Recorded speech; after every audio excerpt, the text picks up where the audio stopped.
ज्ञानतिमिरान्धस्य ज्ञानाञ्जनशलाकयः चक्षुरुन्मिलितं येन तस्मै श्रीगुरुवे नमः। हरे कृष्णा।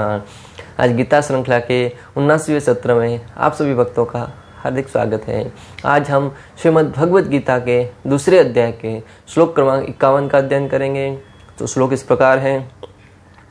कर्मजं बुद्धियुक्ता हि फलं त्यक्त्वा मनीषिणः जन्मबन्ध विनिर्मुक्ता पदं गच्छन्ति नामयम्। अर्थात इस तरह भगवत भक्ति में लगे रहकर बड़े बड़े ऋषि मुनि अथवा भक्तगण अपने आप को इस भौतिक संसार में कर्म के फलों से मुक्त कर लेते हैं। इस प्रकार वे जन्म मृत्यु के चक्र से छूट जाते हैं और भगवान के पास जाकर उस अवस्था को प्राप्त होते हैं जो समस्त दुखों से परे है।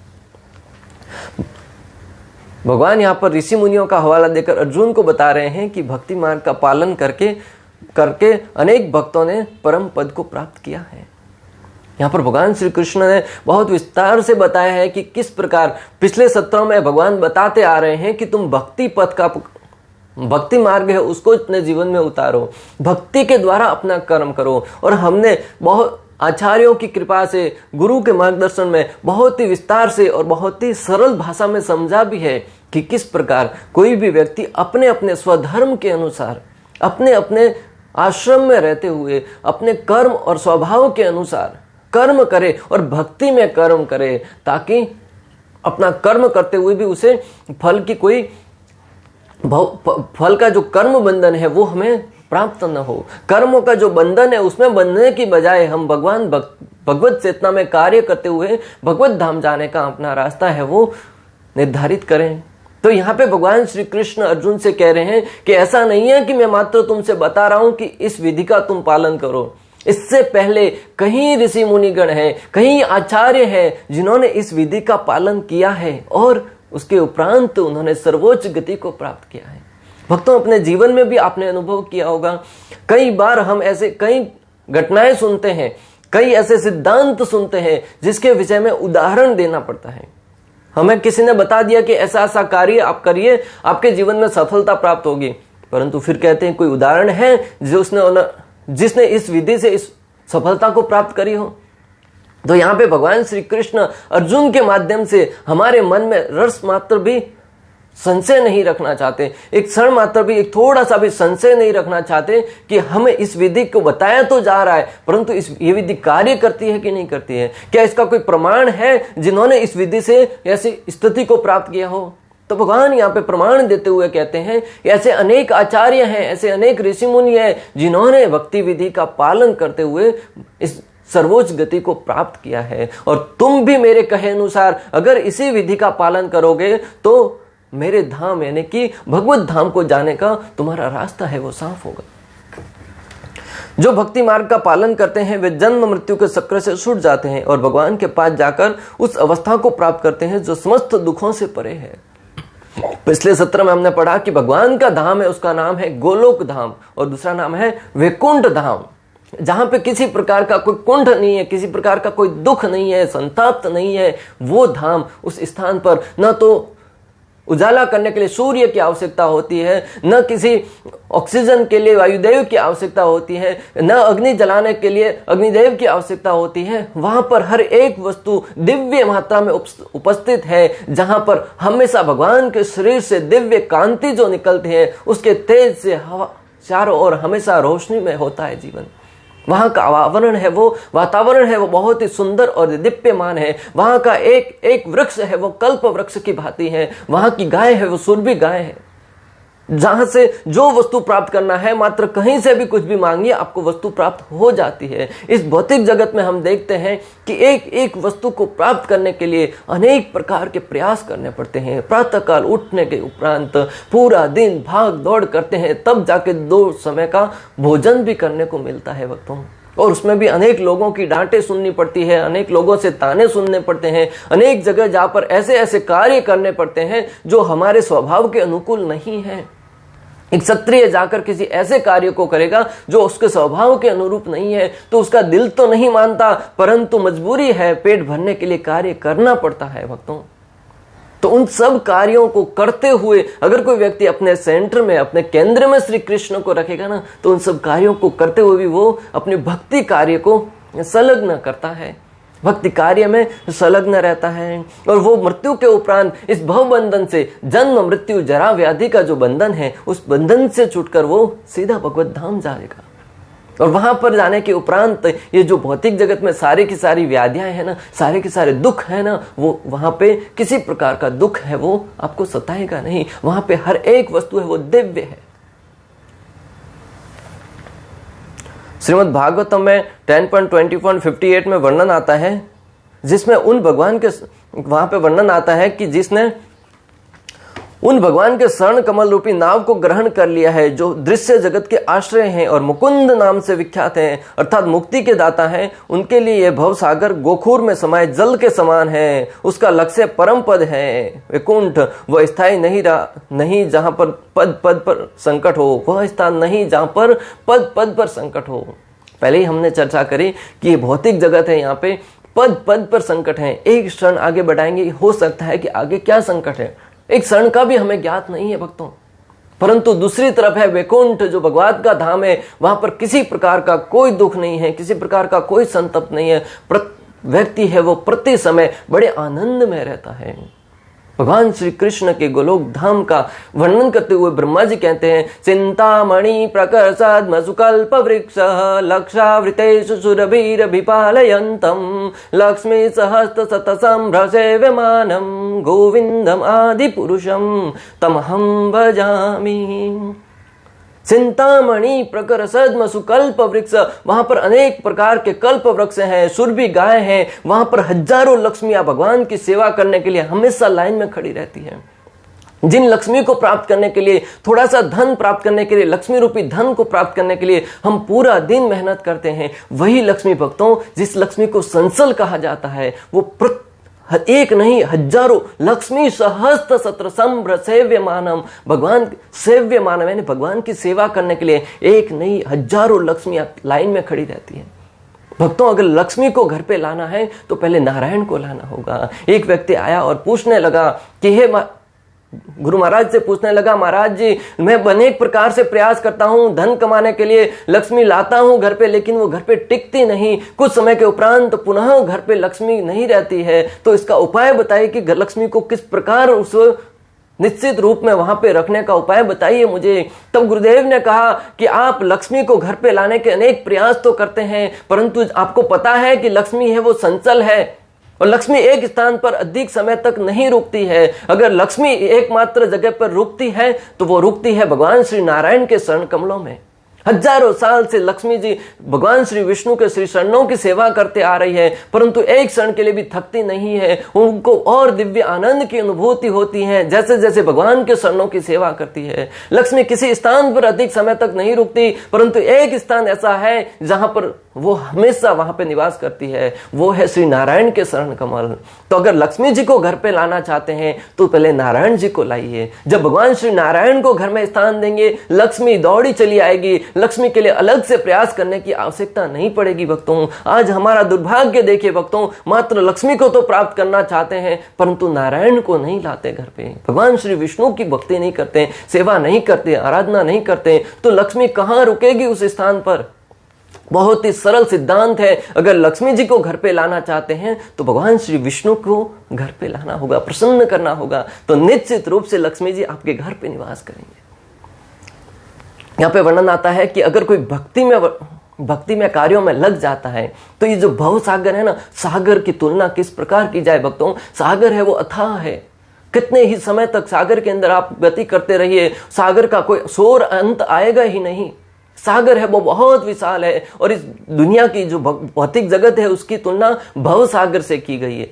यानी कि इसके अंदर गिरने वाला व्यक्ति अनेक प्रकार के थपेड़े खाकर, माया का थपेड़ा खाकर, इस भौतिक जगत के दुखों के अनेक प्रकार से संतप्त खाकर दुखी रहता है, मृत्यु को प्राप्त होता है, पुनः जन्म लेता है, ऐसे भव सागर में गिरता रहता है और अंदर की तरफ प्रवेश करता रहता है भक्तों।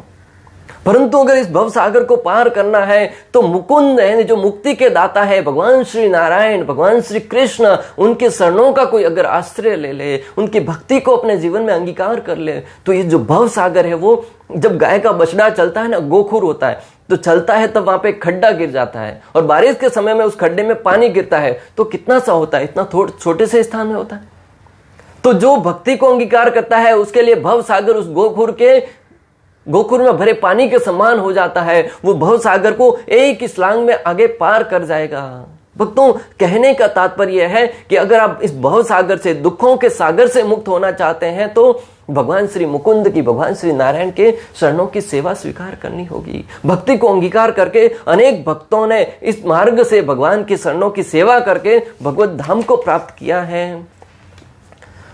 अज्ञानवश मनुष्य यह नहीं समझ पाता कि यह भौतिक जगत ऐसा दुखमय स्थान है जहां पर पद पद पर संकट है।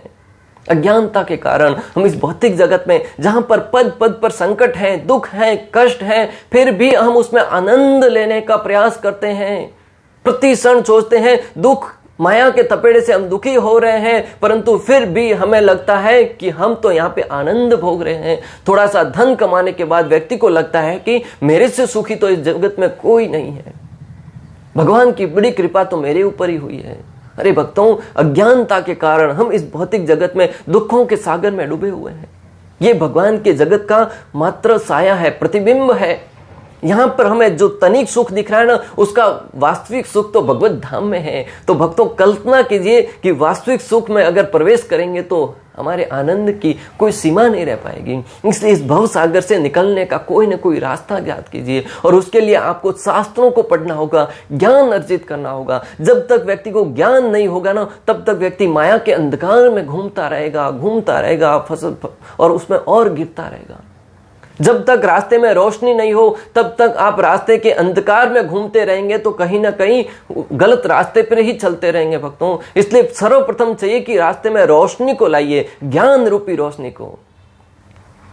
भगवान श्री कृष्ण कहते हैं, तेसाम सतत युक्तानाम भजताम प्रतिपूर्वकम ददामि बुद्धि योगम तम ये न माम उपयान्ति ते। और इसका सरल उपाय क्या है? भगवान का भजन कीजिए। भगवान ने कहा है कि जो मेरा भजन करता है, प्रीतिपूर्वकम, प्रेम पूर्वक भजन करता है, मैं उसे बुद्धि प्रदान करता हूं, और उस बुद्धि के द्वारा वो ज्ञान, अपने हृदय में ज्ञान को प्रकाशित करता है, और उस ज्ञान से वो मेरे भक्ति के मार्ग को अपनाता है, और वो अंत में भगवत धाम को प्राप्त करता है। अज्ञानवश अल्पज्ञानी पुरुष यह सोचकर कि कर्मों से वे सुखी रह सकेंगे, सकाम कर्म करते हुए स्थिति को सहन करते हैं।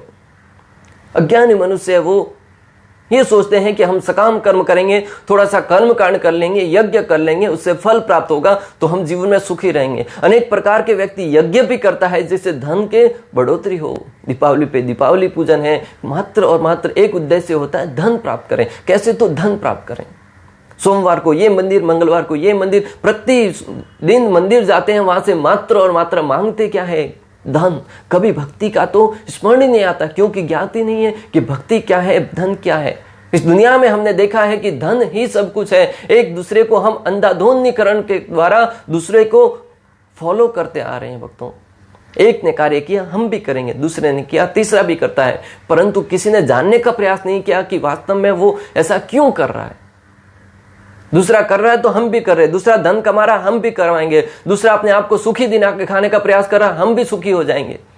आज देखेंगे कि जो बड़े बड़े धनवान व्यक्ति हैं वो टीवी के सामने आते हैं, तब ऐसा प्रदर्शन करते हैं जैसे वो बहुत सबसे बड़ी सुखी व्यक्ति हैं, परंतु अंदर ही अंदर जलते हैं भक्तों। अंदर ही अंदर उनका हृदय खोखला होता है, दुख के अथाह सागर में प्रवेश करे हुए रहते हैं। तभी तो द्रव्य पदार्थों का सेवन करते हैं ताकि उस जो डिप्रेशन है उसमें से बाहर निकल कर आ सके भक्तों।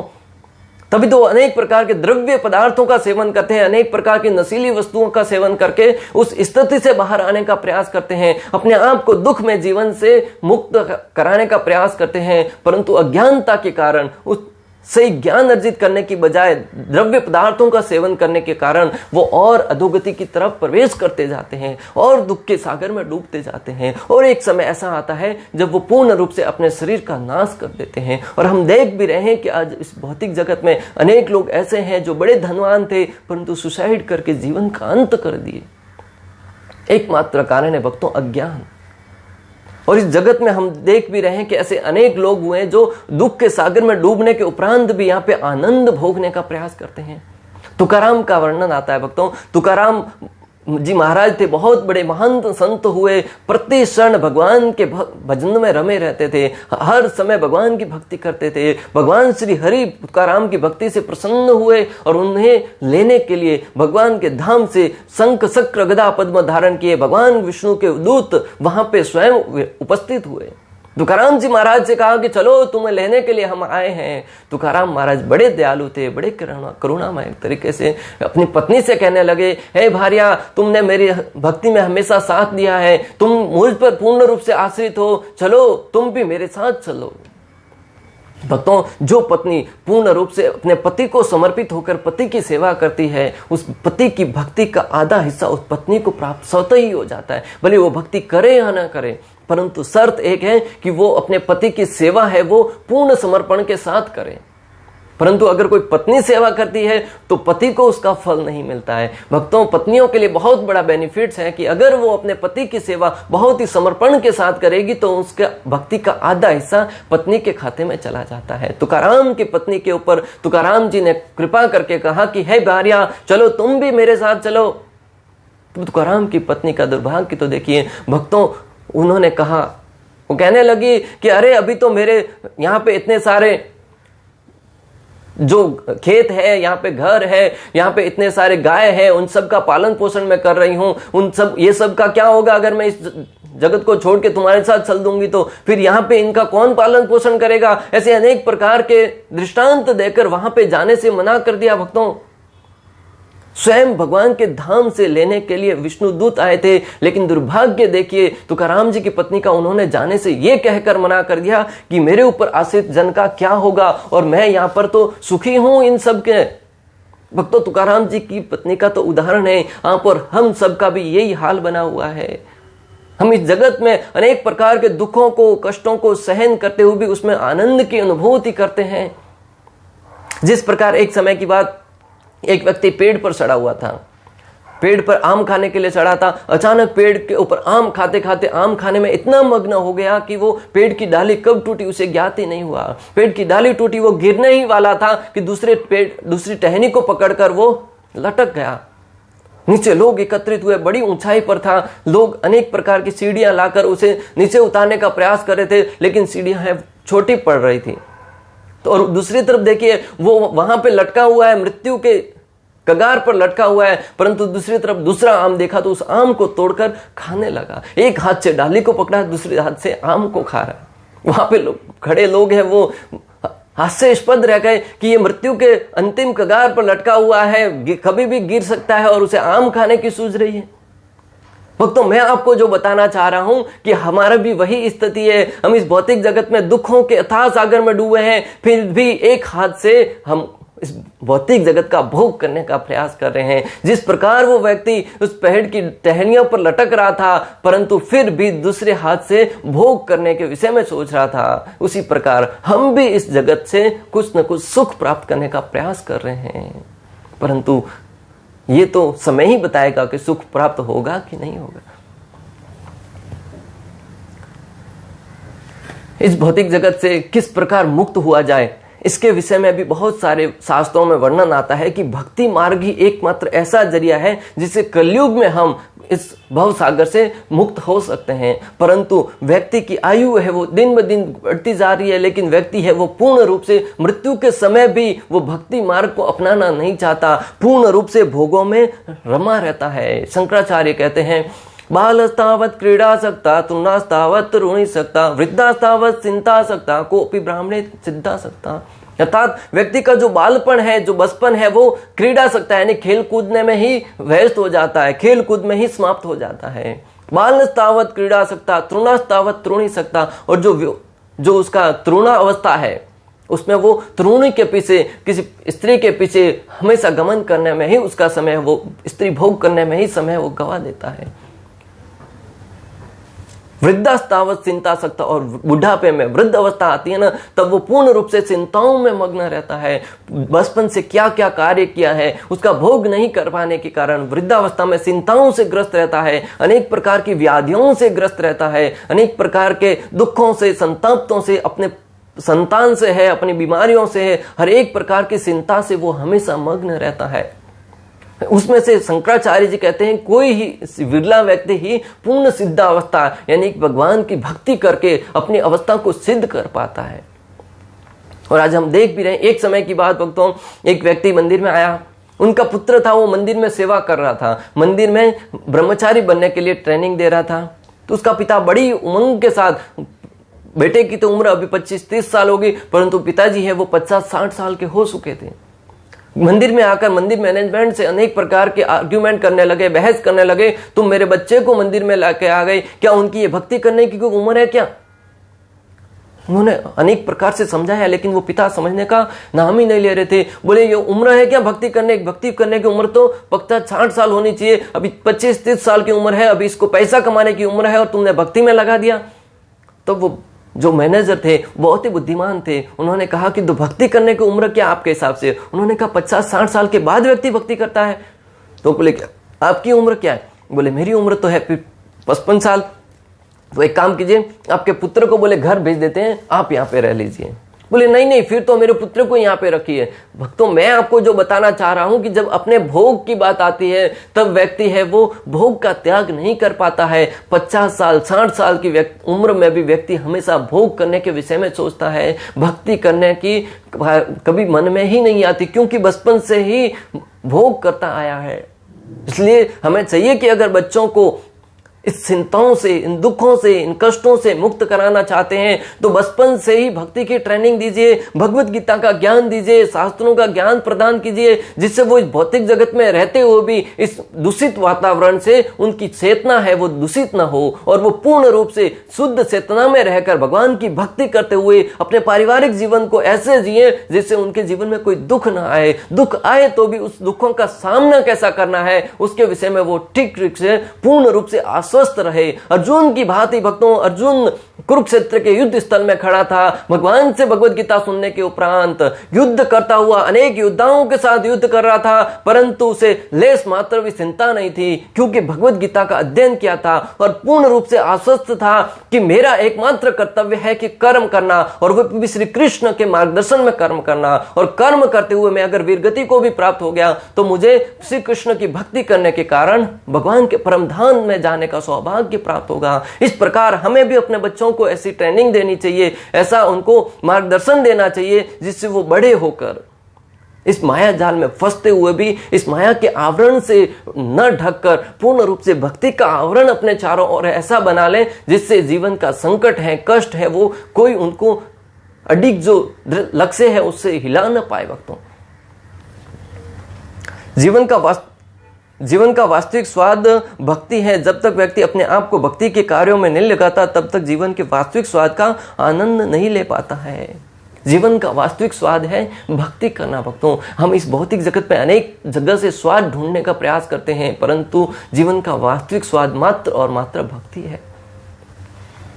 भक्त के लिए तो ये भौतिक जगत भी आनंद देने वाला ही है। जो भक्त है उसके लिए तो ये भौतिक जगत भी, मैंने पहले ही कहा कि अगर बचपन से ही बच्चे को ऐसा प्रशिक्षण देंगे कि वो भक्ति कार्य करते हुए, शास्त्रों का पठन करते हुए, भगवत गीता को अपने जीवन का मार्गदर्शन मानते हुए, कैटलॉग के रूप में उपयोग करते हुए कि ये मैनुअल बुक है मेरे जीवन का, उसके अनुसार जीवन को जिएगा ना, तो इस भौतिक जगत में भी वो आनंद में रहेगा, आनंद की अनुभूति करेगा, भक्ति से जोड़कर हमेशा देखेगा। कोई भी कार्य होता है सोचेगा कि ये भगवान की कृपा से हुआ है, और भगवान की कृपा कभी व्यर्थ जाती ही नहीं है। भगवान जब भी अपने भक्तों पर कृपा करते हैं, कोई न कोई किसी भी कार्य के द्वारा क्यों न करे, परंतु उसमें हित है वो भक्तों का ही होता है। भगवान श्री कृष्ण ने पांडवों से सब कुछ छीन लिया, परंतु उसके पीछे एकमात्र उद्देश्य था कि पांडवों का भला किस प्रकार हो। वो खैर अलग विषय है, विस्तार से समझ सकते हैं कि किस प्रकार पांडवों से जब की कोई वस्तु छीनती थी वो पूर्ण रूप से श्री कृष्ण पर आश्रित होते थे, और श्री कृष्ण पर आश्रित होने के कारण श्री कृष्ण का स्मरण है वो और तेजी होता था, और उस स्थिति में श्री कृष्ण का संग करने का सौभाग्य प्राप्त होता था। हमारे जीवन में भी जब भी संकट आए, कष्ट आए, तो भगवान की कृपा मान मानकर उस स्थिति में और तीव्र भाव से भगवान का जप करें, भगवान को पुकारें, भगवान के नाम का स्मरण करें। उस स्थिति में श्री कृष्ण को अपने साथ आप पाएंगे, श्री कृष्ण की अनुभूति अपने संग में करेंगे भक्तों। और जो भी संकट आएंगे, कष्ट आएंगे, उनसे आप मुक्त होने का एक रास्ता आपको मिल जाएगा। इस प्रकार श्लोक क्रमांक 51 में हमने अनेक प्रकार से भक्ति की महत्वता के, भक्ति के जो पारदर्शिता है कि भक्ति किस प्रकार करके व्यक्ति भगवत धाम को जा सकता है, इस भौतिक जगत के दुखों से बच सकता है, उसके विषय में अध्ययन किया। इस प्रकार श्लोक क्रमांक 51 का भक्ति वेदांत तात्पर्य पूर्ण हुआ। अंत तक हमारे साथ बने रहने के लिए आप सभी का हृदय पूर्वक, प्रेम पूर्वक बहुत बहुत धन्यवाद। शिला प्रभुपाद की जय, श्री श्री राधा गोपीनाथ भगवान की जय, श्रीमद् भगवद गीता की जय। हरे कृष्ण कृष्ण कृष्ण हरे हरे, हरे राम राम राम।